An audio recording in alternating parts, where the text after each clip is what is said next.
Hello, this is part 2 of the installing the outdoor furnace. And there is the concrete pad.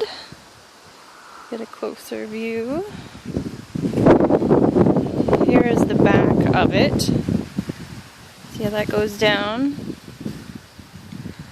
And this is how he brought the sand in a bag.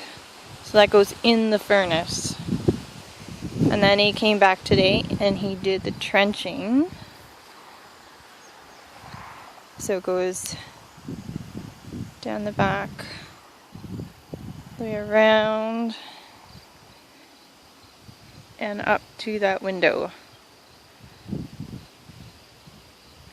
So tomorrow he will come back with the people from the Heatmore and from Green Valley, and they will bring the pipe, and the pipe comes in the trench, and they will come in and put the furnace here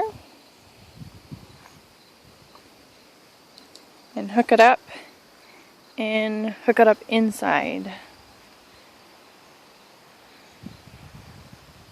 And he left his Bobcat here for putting the dirt back in tomorrow.